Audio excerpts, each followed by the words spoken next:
ADT news देख रहे सब दर्शकों का स्वागत है जी। मैं सुखविंदर संधू पेश करते हैं अज की मुख्य खबर। Punjab and control employees welfare association वालों अपनी मंगां नूं लैके अज खरड़ सिविल हस्पताल दे विच धरना दे के पंजाब सरकार के खिलाफ जम के नारेबाजी की। इस तो बाद एक वड्डी रैली के रूप में मुलाजमां वालों पंजाब के मुख मंत्री चरणजीत सिंह चन्नी की कोठी के वल कूच किया गया, पर पुलिस मुलाजमां दे वड्डे वड्डे बैरीकेड लगा के उन्होंने उत्थे ही रोक दिता गया।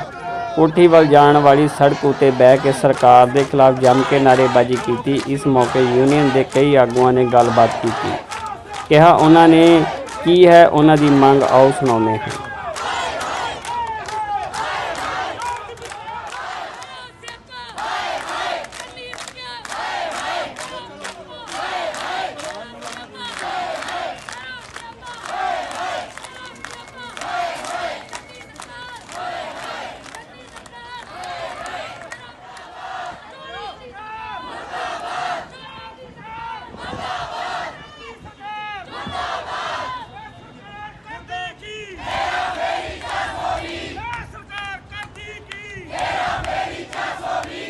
जी थोड़ा महेंद्रपाल सिंह जी प्रधान हो? हाँ जी, पंजाब प्रधान। अच्छा, पंजाब प्रधान हो। ਇਹ ਅੱਜ ਜਿਹੜੀ ਆ ਉਰੇ ਹਸਪੀਟਲ ਦੇ ਵਿੱਚ ਧਰਨਾ ਪ੍ਰਦਰਸ਼ਨ ਕਰ ਰਹੇ ਹੋ, ਰੈਲੀ ਕੱਢਣ ਦੀ ਕੋਸ਼ਿਸ਼ ਕਰ ਰਹੇ ਹੋ, ਮੇਨ ਮੰਗ ਕੀ ਹੈ ਜੀ, ਕੀ ਕਹਿਣਾ ਚਾਹੁੰਦੇ ਹੋ ਜੀ? ਇੱਕੋ ਇੱਕ ਮੇਨ ਮੰਗ ਹੈ ਜੀ, ਸਰਕਾਰ ਕੱਚੇ ਕਾਮਿਆਂ ਨੂੰ ਰੈਗੂਲਰ ਕਰੇ। Punjab state AIDS control society ਦੇ ਕਰਮਚਾਰੀ ਪਿਛਲੇ 20 ਸਾਲਾਂ ਤੋਂ ਵੀ ਵੱਧ ਸਮੇਂ ਤੋਂ ਠੇਕੇ ਤੇ ਕੰਮ ਕਰ ਰਹੇ ਨੇ ਤੇ ਸਰਕਾਰ ਦੀ ਨੀਤ ਇੰਨੀ ਕੁ ਫਿੱਟ ਚੁੱਕੀ ਹੈ, ਲਾਰੇ ਲਗਾਤਾਰ ਲਾਏ ਜਾਂਦੇ ਰਹੇ ਨੇ ਪੱਕੇ ਕਰਾਂਗੇ, ਪਰ ਅੱਜ ਤੱਕ ਉਹ ਲਾਰੇ ਵਾਅਦੇ ਵਫਾ ਨਹੀਂ ਹੋਏ। ਬਾਰ-ਬਾਰ ਮੀਟਿੰਗਾਂ ਦਾ ਦੌਰ, ਬਾਰ-ਬਾਰ ਮੁਲਾਜ਼ਮਾਂ ਨੂੰ ਝੂਠੇ ਵਾਅਦੇ, ਪਰ ਕੋਈ ਵੀ ਵਾਅਦਾ ਅੱਜ ਤੱਕ ਸੱਚ ਨਹੀਂ ਹੋਇਆ। ਸੋ ਇਹੀ ਮੰਗ ਹੈ ਕਿ ਸਾਡੀਆਂ ਸੇਵਾਵਾਂ HIV ਏਡਜ਼ ਦੇ ਰੋਗੀਆਂ ਦੀਆਂ ਜੋ ਹੈ ਉਹਨਾਂ ਨੂੰ ਦੇਖਦੇ ਹੋਏ ਸਾਨੂੰ ਜਲਦ ਤੋਂ ਜਲਦ ਰੈਗੂਲਰ ਕੀਤਾ ਜਾਏ। ਸਾਨੂੰ ਲੱਗ ਰਿਹਾ ਕਿ ਮੁੱਖ ਮੰਤਰੀ ਦੇ ਕੋਲ ਸਮਾਂ ਥੋੜਾ ਹੈ, ਤੁਹਾਡੀ ਇਹ ਮੰਗ ਉਹ ਪੂਰੀ ਕਰ ਸਕਣਗੇ ਜੀ? ਦੇਖੋ, ਸਮੇਂ ਦੇ ਤਾਂ ਸਭ ਬਹਾਨੇ ਹੈਗੇ ਨੇ, ਜਿਹੜੇ ਕੰਮ ਕਰਨੇ ਹੋਣ ਸਰਕਾਰ ਦਾ ਫਰਜ਼ ਹੈ ਕਿ ਉਹ ਕਰੇ। ਜੇ ਕਰਨ ਤੇ ਆਏ ਤਾਂ ਇੱਕ ਦਿਨ 'ਚ ਵੀ ਕਰ ਸਕਦੇ ਨੇ। 20 ਸਾਲ ਹੋ ਗਏ ਕਿ ਇਹਨਾਂ ਕੋਲ 20 ਸਾਲਾਂ ਤੋਂ ਸਮਾਂ ਹੀ ਨਹੀਂ ਸੀ ਕਿ ਮੌਜੂਦਾ ਸਰਕਾਰ ਕੀ ਪਿਛਲੀਆਂ ਸਰਕਾਰਾਂ ਸਾਰੀਆਂ ਹੀ ਲਾਰੇ ਲਾਉਂਦੀਆਂ ਰਹੀਆਂ, ਲੋਕਾਂ ਦੀ ਆਵਾਜ਼ ਕੋਈ ਸਰਕਾਰ ਨਹੀਂ ਸੁਣੇਗੀ। ਤੇ ਹੁਣ ਜਿਹੜਾ ਹੈ ਤੁਸੀਂ ਇਹ ਧਰਨਾ ਪ੍ਰਦਰਸ਼ਨ ਕਦ ਤੋਂ ਸਟਾਰਟ ਕਰਿਆ, ਕਿੰਨੇ ਕੁ ਦਿਨ ਰਹੇਗਾ ਜੀ? ਸਾਡਾ ਪ੍ਰਦਰਸ਼ਨ ਕਦ ਤੋਂ ਸਟਾਰਟ ਕਰਿਆ, ਕਿੰਨੇ ਕੁ ਦਿਨ ਰਹੇਗਾ ਜੀ? ਸਾਡਾ 2 ਦਿਨ ਤੋਂ ਪੈਨ ਡਾਊਨ ਸਟ੍ਰਾਈਕ ਪੰਜਾਬ ਭਰ 'ਚ ਚੱਲ ਰਹੀ ਸੀ ਔਰ ਅੱਜ ਸਾਰੇ ਪੰਜਾਬ ਤੋਂ ਕਰਮਚਾਰੀ HIV ਏਡਜ਼ ਦਾ, ਨਸ਼ੇ ਦੇ ਮਰੀਜ਼ਾਂ ਦਾ, ਬਲੱਡ ਬੈਂਕ ਦਾ, ਗੁਪਤ ਰੋਗਾਂ ਦੇ ਮਰੀਜ਼ਾਂ ਦੇ ਕੰਮਕਾਰ ਦਾ, ਦੇਖਭਾਲ ਦਾ ਕੰਮ ਠੱਪ ਕਰਕੇ ਇੱਥੇ ਬੈਠੇ ਨੇ ਔਰ ਉਦੋਂ ਤੱਕ ਜਾਰੀ ਰਹੇਗੀ ਜਦ ਤੱਕ ਸਾਡੀ ਇੱਕੋ ਇੱਕ ਮੰਗ ਰੈਗੂਲਰਾਈਜੇਸ਼ਨ ਨਹੀਂ ਮੰਨੀ ਜਾਂਦੀ। ਇਹਨਾਂ ਦਾ ਅਸਰ ਲੋਕਾਂ ਦੇ ਉੱਤੇ ਪਏਗਾ, ਆਮ ਪਬਲਿਕ ਦੇ ਉੱਤੇ ਪਏਗਾ? ਬਿਲਕੁਲ, ਇਹ ਸਰਕਾਰ ਦੀ ਜ਼ਿੰਮੇਵਾਰੀ ਹੈ ਜੀ। HIV ਏਡਜ਼ ਇਹੋ ਜੀ ਨਾਮੁਰਾਦ ਬਿਮਾਰੀ ਹੈ ਜਿਹਦੇ ਨਾਲ ਡੀਲ ਸਿਰਫ ਤੇ ਸਿਰਫ ਪੰਜਾਬ ਦੇ ਇਹ ਕਰਮਚਾਰੀ ਜਿਹੜੇ ਇੱਥੇ ਬੈਠੇ। ਮੈਂ sir Dheeraj Joshi civil hospital Jalandhar ਤੋਂ ਪਿਛਲੇ 20 ਸਾਲਾਂ ਤੋਂ ਕੰਮ ਕਰ ਰਹੀ ਹਾਂ as a counsellor. Punjab state AIDS control society ਦੇ ਅੰਡਰ ਮੈਂ ਪਿਛਲੇ 20 ਸਾਲਾਂ ਤੋਂ ਆਪਣੀ ਸੇਵਾਵਾਂ ਨਿਭਾ ਰਹੀ ਹਾਂ, ਬਟ ਅੱਜ ਤੱਕ ਹਰੇਕ ਜਿਹੜੀ ਵੀ ਸਰਕਾਰ ਆਈ ਹੈ ਲਾਰੇ ਲਾਂਦੀ ਰਹੀ ਹੈ। ਪਿਛਲੀ ਸਰਕਾਰ ਵੀ ਐਂਡ ਪੁਆਇੰਟ ਤੇ ਆ ਕੇ ਸਾਨੂੰ ਲਾਰੇ ਲਾ ਕੇ ਛੱਡ ਗਈ, ਬਾਦਲ ਸਰਕਾਰ ਨੇ ਵੀ ਇਹੀ ਕੀਤਾ। ਹੁਣ ਚੰਨੀ ਸਰਕਾਰ ਤੇ ਸਾਨੂੰ ਪੂਰਾ ਵਿਸ਼ਵਾਸ ਸੀਗਾ ਕਿ ਐਂਡ ਟਾਈਮ ਤੇ ਉਹਨਾਂ ਨੇ ਸਾਰਾ ਖਰੜਾ ਤਿਆਰ ਕਰਕੇ ਸਾਨੂੰ ਫੇਰ ਕੱਢ ਦਿੱਤਾ ਵਿੱਚੋਂ। ਦੱਸੋ ਜੀ ਇਹਦੇ ਵਿੱਚ ਸਾਡਾ ਕੀ ਕਸੂਰ ਹੈ? ਇੰਨੇ ਸਾਲਾਂ ਤੋਂ ਕੰਮ ਕਰਨ ਦੇ ਬਾਵਜੂਦ ਵੀ ਸਾਨੂੰ ਕਿਉਂ ਇਦਾਂ ਅਣਗੌਲਿਆ ਕਿਉਂ ਕੀਤਾ ਗਿਆ?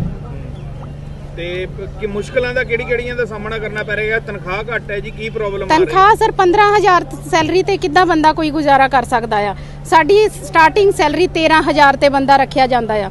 13,000 ਵਿੱਚ ਤੁਸੀਂ ਆਪ ਸੋਚੋ ਕਿ ਵੀ ਇੱਕ ਬੰਦਾ ਕਿਸ ਤਰ੍ਹਾਂ ਆਪਣੇ ਘਰ ਦਾ, ਆਪਣੇ ਪਰਿਵਾਰ ਦਾ, ਆਪਣੇ ਬੱਚਿਆਂ ਦਾ ਪਾਲਣ ਪੋਸ਼ਣ ਕਿੱਦਾਂ ਕਰ ਸਕਦਾ ਆ? ਤੇ ਕੀ ਮੰਗ ਕਰਦੇ ਹੋ ਜੀ? ਸਾਡੀ ਇੱਕੋ ਇੱਕ ਮੰਗ ਹੈ ਜੀ, ਸਾਨੂੰ ਰੈਗੂਲਰ ਕੀਤਾ ਜਾਵੇ। ਕੋਈ ਇਹੋ ਜੀ ਪਾਲਿਸੀ ਤਿਆਰ ਕੀਤੀ ਜਾਵੇ ਜਿਹਦੇ ਵਿੱਚ ਸਾਨੂੰ ਰੈਗੂਲਰ ਕੀਤਾ ਜਾਏ। ਰਾਮਲਾਲ ਹੈ ਜੀ, ਮੈਂ OST ਸੈਂਟਰ ਹੁਸ਼ਿਆਰਪੁਰ ਦੇ ਵਿੱਚ ਕੰਮ ਕਰਦਾ। ਜਿਸ ਤਰ੍ਹਾਂ ਤੁਸੀਂ ਪਹਿਲਾਂ ਵੀ ਸਵਾਲ ਕੀਤਾ ਕਿ ਇਹਦੇ ਨਾਲ ਲੋਕਾਂ ਨੂੰ ਕੀ ਪਰੇਸ਼ਾਨੀ ਦਾ ਸਾਹਮਣਾ ਕਰਨਾ ਪਊਗਾ, ਅਸੀਂ ਪੰਜਾਬ ਭਰ ਦੇ ਵਿੱਚ ਨਸ਼ੇ ਦੇ ਰੋਗੀਆਂ ਨੂੰ, ਨਸ਼ੇ ਦੇ ਵੀ ਉਹ ਰੋਗੀ ਕੋਈ ਸ਼ਰਾਬ ਵਾਲਾ, ਫੀਮ ਭੁੱਕੀ ਵਾਲਾ ਨਹੀਂ, ਅਸੀਂ ਸਿਰਫ ਇਹਨਾਂ ਨਸ਼ਿਆਂ ਦੇ ਨਾਲ ਨਹੀਂ ਡੀਲ ਕਰਦੇ, ਅਸੀਂ ਉਹਨਾਂ ਲੋਕਾਂ ਦੇ ਨਾਲ ਡੀਲ ਕਰਦੇ ਹਾਂ ਜਿਹੜੇ ਲੋਕ ਟੀਕੇ ਦੇ ਦੁਆਰਾ ਨਸ਼ਾ ਕਰਦੇ ਆ। ਔਰ ਤੁਹਾਨੂੰ ਮੈਂ ਇੱਕ ਚੀਜ਼ ਦੱਸਣਾ ਚਾਹੁੰਦਾ, ਜਿਹੜੇ ਲੋਕ ਟੀਕੇ ਦੇ ਨਾਲ ਨਸ਼ਾ ਕਰਦੇ ਨੇ ਉਹ ਆਮ ਪਬਲਿਕ ਲਈ ਬਹੁਤ ਵੱਡਾ ਖਤਰਾ ਨੇ, ਕਿਉਂਕਿ ਟੀਕੇ ਦੀ ਸਾਂਝੀ ਵਰਤੋਂ ਦੇ ਨਾਲ HIV ਏਡ ਜਿਹੜਾ ਆ ਇੱਕ ਤੋਂ ਦੂਸਰੇ ਬੰਦੇ ਨੂੰ ਤੇ ਆਮ ਪਬਲਿਕ ਦੇ ਵਿੱਚ ਵੀ ਜਿਹੜਾ ਫੈਲ ਸਕਦਾ। ਔਰ ਇਹਦਾ ਇੰਪੈਕਟ ਇਹ ਪਿਆ ਕਿ 2 ਦਿਨ ਤੋਂ ਅਸੀਂ ਆਪਣੇ ਸੈਂਟਰ ਬੰਦ ਰੱਖੇ ਹੋਏ ਨੇ। ਅੱਜ ਹੁਸ਼ਿਆਰਪੁਰ ਸੈਂਟਰ ਦੇ ਵਿੱਚ ਇਹੋ ਜਿਹੀ ਘਟਨਾ ਹੋਈ ਹੈ ਕਿ ਜਦੋਂ ਉਹਨਾਂ ਨੂੰ ਦਵਾਈ ਨਹੀਂ ਮਿਲੀ, ਨਸ਼ੇ ਦੇ ਮਰੀਜ਼ਾਂ ਲਈ ਉਹ ਦਵਾਈ ਤੋਂ ਬਿਨਾਂ ਇੱਕ ਦਿਨ ਵੀ ਰਹਿਣਾ ਜਿਹੜਾ ਮੁਸ਼ਕਲ ਹੋ ਜਾਂਦਾ ਥੋੜਾ ਜਿਹਾ। ਉਹਨਾਂ ਨੂੰ ਡੇਲੀ ਦਵਾਈ ਦੇਣੀ ਜ਼ਰੂਰੀ ਹੁੰਦੀ ਹੈ। ਉਹ ਦਵਾਈ ਨਹੀਂ ਮਿਲਣ ਕਾਰਨ ਇੰਨੇ ਤੰਗ ਹੋ ਗਏ ਕਿ ਉਹਨਾਂ ਨੇ ਹੁਸ਼ਿਆਰਪੁਰ OST ਸੈਂਟਰ ਦੇ ਜਿਹੜੇ ਨੇ ਸ਼ੀਸ਼ੇ ਵੀ ਤੋੜੇ ਨੇ। ਮਤਲਬ ਕਿ ਇਲੀਗਲ ਐਕਟੀਵਿਟੀਜ਼ ਦੇ ਵਿੱਚ ਵੀ ਇਨਵੋਲਵ ਹੋ ਜਾਂਦੇ ਨੇ ਜੇ ਅਸੀਂ ਆਪਣੀਆਂ ਸੇਵਾਵਾਂ ਬੰਦ ਕਰ ਦਿੰਦੇ ਹਾਂ। ਨਸ਼ੇ ਦੇ ਮਰੀਜ਼ ਜਿਹੜੇ ਨੇ ਇਲੀਗਲ ਐਕਟੀਵਿਟੀਜ਼ ਦੇ ਵਿੱਚ ਵੀ ਇਨਵੋਲਵ ਹੋ ਜਾਂਦੇ ਨੇ ਫਿਰ ਉਸ ਤੋਂ ਬਾਅਦ। ਸਰਕਾਰ ਤੇ ਪ੍ਰਸ਼ਾਸਨ ਤੋਂ ਕੀ ਮੰਗ ਕਰ ਰਹੇ ਹੋ ਜੀ? ਮੰਗ ਸਾਡੀ ਇੱਕ ਹੀ ਹੈ ਜੀ, ਪਿਛਲੇ ਅਸੀਂ ਲੰਬੇ ਸਮੇਂ ਤੋਂ HIV ਦੇ ਮਰੀਜ਼ਾਂ ਦੀ, ਨਸ਼ੇ ਦੇ ਮਰੀਜ਼ਾਂ ਦੀ, ਗੁਪਤ ਰੋਗ ਮਰੀਜ਼ਾਂ ਦੀ ਦੇਖਭਾਲ ਕਰਦੇ ਆ ਰਹੇ ਹਾਂ। ਉਹਦੇ ਬਾਵਜੂਦ ਸਾਡੇ ਕੰਮ ਠੱਪ ਕਰਕੇ ਇੱਥੇ ਬੈਠੇ ਨੇ ਔਰ ਉਦੋਂ ਤੱਕ ਜਾਰੀ ਰਹੇਗੀ ਜਦ ਤੱਕ ਸਾਡੀ ਇੱਕੋ ਇੱਕ ਮੰਗ ਰੈਗੂਲਰਾਈਜੇਸ਼ਨ ਨਹੀਂ ਮੰਨੀ ਜਾਂਦੀ। ਇਹਨਾਂ ਦਾ ਅਸਰ ਲੋਕਾਂ ਦੇ ਉੱਤੇ ਪਏਗਾ, ਆਮ ਪਬਲਿਕ ਦੇ ਉੱਤੇ ਪਏਗਾ। ਬਿਲਕੁਲ ਇਹ ਸਰਕਾਰ ਦੀ ਜ਼ਿੰਮੇਵਾਰੀ ਹੈ ਜੀ।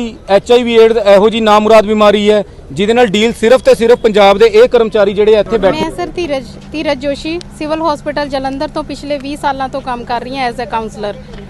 Punjab state AIDS control society ਦੇ ਅੰਡਰ ਮੈਂ ਪਿਛਲੇ 20 ਸਾਲਾਂ ਤੋਂ ਆਪਣੀ ਸੇਵਾਵਾਂ ਨਿਭਾ ਰਹੀ ਹਾਂ। ਬਟ ਅੱਜ ਤੱਕ ਹਰੇਕ ਜਿਹੜੀ ਵੀ ਸਰਕਾਰ ਆਈ ਹੈ ਲਾਰੇ ਲਾਂਦੀ ਰਹੀ ਹੈ।